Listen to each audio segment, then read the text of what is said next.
Please అందరూ మమ్మల్ని క్షమించండి. అభికి కొంచెం ఆరోగ్యం బాలేదు. ఈ పెళ్లి కోసం రాత్రి పగలు నిద్రపోకుండా మేల్కొని అన్ని ఏర్పాట్లు దగ్గరుండి చేసింది వాడే. అందువల్ల సరిగ్గా రెస్ట్ లేక ఇలా స్ట్రెస్ అయ్యాడు. ఇప్పుడు ఖచ్చితంగా పెళ్లి జరుగుతుంది. సారీ.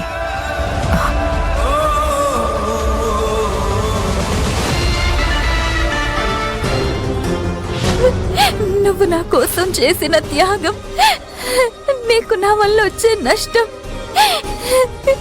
ఇవన్నీ అర్థం చేసుకున్న తర్వాతే నేను మండపం నుంచి బయటకు వచ్చేసాను. ఒకరిని ప్రేమించడం, ఆ తర్వాత అతనికి దూరం అయి పడే మనోవేదన ఎలా ఉంటుందో నీకన్నా నాకే బాగా తెలుసు. ఈ 3 నెలలు నా అభికి నేను దూరమై నీకంటే ఎక్కువ బాధ అనుభవించాను సత్య. నన్ను అభితో ఒక్కటి చేయడం కోసం అర్జున్ని పెళ్లి చేసుకుంటున్నట్టు నటిస్తున్నావని ఇన్ని రోజులు నన్ను నమ్మించావు కదా సత్య. కానీ నిన్న రాత్రి నువ్వు అర్జున్కి దూరం అయ్యేది తలుచుకొని పడిన బాధ, నీ కన్నీళ్ళు, అతని ప్రేమకి దూరం అవుతావని తెలిసి నువ్వు పడ్డ దుఃఖం, వాటన్నిట్లో కూడా నేను అభి కోసం పడ్డ కష్టం గుర్తొచ్చింది. నిన్న రాత్రి నీలో నన్ను నేను చూసుకున్నాను సత్య. వద్దు సత్య, ఈ దూరం చాలా కష్టమైనది. ఈ కుటుంబంలో ఒక్క దేవి చాలు, నువ్వింకో దేవిలా అవ్వకూడదంతే. ప్రేమ కోసం మనం చేసే త్యాగం గొప్పదే, కానీ ఆ త్యాగం నువ్వు నా కోసం చేయకూడదు. నేనే నీ కోసం చెయ్యాలి. ఎందుకంటే నేను నీకు హక్కని, నువ్వు నా ముద్దుల చెల్లెలివే. నువ్వింకో అమ్మవని పదే పదే చెప్తుంటావు కదా, అది మాత్రం నిజమైతే నీ భారాన్ని నేను మోయాలి సత్య. నువ్వు నా భారాన్ని మోయకూడదంతే.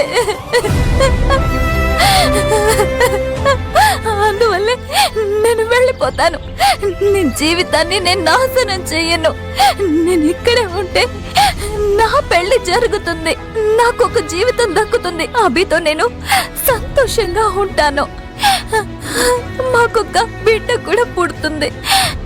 కానీ నీ జీవితం నాశనం అవుతుంది. అలా జరుగుతుంటే నేను చూస్తూ ఉండగలనా? నా సంతోషం కోసం నిన్ను బాధ పెట్టమంటావా? ఇది అసలు సరైన నిర్ణయమేనా? ఇలాంటి పరిస్థితి మనకి అవసరమే లేదు సత్య. ఇది న్యాయమే కాదు. నువ్వు దేవి చెల్లెలవని చాముండేశ్వరికి ఇంతవరకు తెలీదు, ఇక మీదట తెలియకూడదు. మనం అక్క చెల్లెలవని చాముండేశ్వరికి తెలిసి మన ఇద్దరి జీవితాలు నాశనం అవ్వడం కంటే ఆ విషయం తెలియకపోవడమే మంచిది. అట్లీస్ట్ నీ జీవితమైనా సంతోషంగా ఉంటుంది.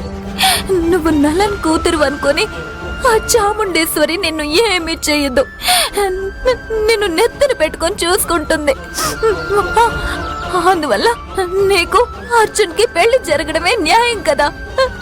నా ప్రేమ ఎలాగో ఫలించలేదు, నీ ప్రేమైనా ఫలిస్తుంది కదా. భగవంతుడా, నేను కోరిన కోరిక నెరవేర్చు. నా చెల్లెలి పెళ్లి ఎలాగైనా జరగాలి. ఇది తప్ప ఇప్పుడు నాకేమీ అవసరం లేదు.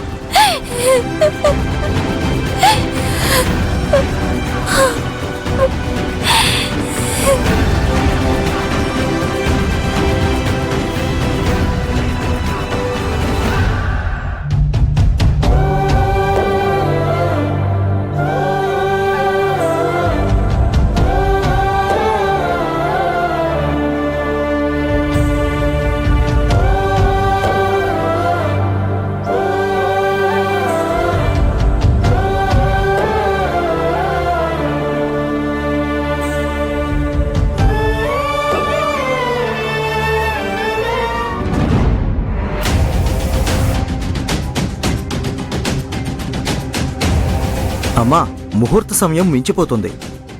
కొంచెం సేపు వెయిట్ చేయండి. వెళ్ళిన వాళ్ళని రానివ్వండి ప్లీజ్.